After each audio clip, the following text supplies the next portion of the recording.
jour 7 du 30 Days of Holistic Voices. Le thème du jour, c'est de vous présenter 3 auteurs et autrices autistes. Alors d'abord, Julie Daché.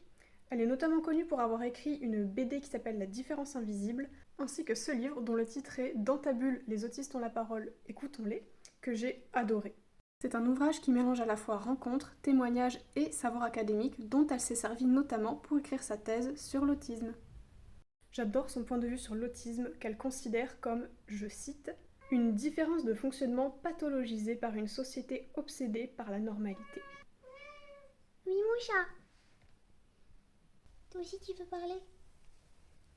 Pour elle, la majorité des difficultés des personnes autistes relèvent surtout de la stigmatisation, des discriminations, des préjugés des autres et de l'inadéquation des structures sociales plutôt que de l'autisme en soi. Ensuite, je vous présente Sylvie Sando, qui n'a écrit que ce bouquin, à ma connaissance, qui se titre Celle qui souriait trop pour être autiste. Comme le précédent, c'est un livre qui s'articule autour de son témoignage personnel ainsi que de savoirs un tout petit peu moins académiques et d'une écriture plus fluide.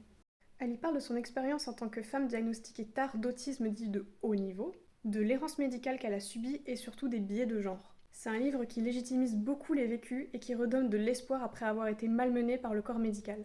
Et en numéro 3, je voulais parler de Daniel Tammet, je sais pas comment ça se dit. J'ai pas son livre sur moi, mais c'est le livre Portrait. Faut savoir que je suis pas forcément d'accord avec tous ses points de vue, avec tout ce qu'il raconte dans ses biographies, autobiographies, etc. Mais pour le livre Portrait, c'est de la poésie et j'aime la poésie. Voilà, merci!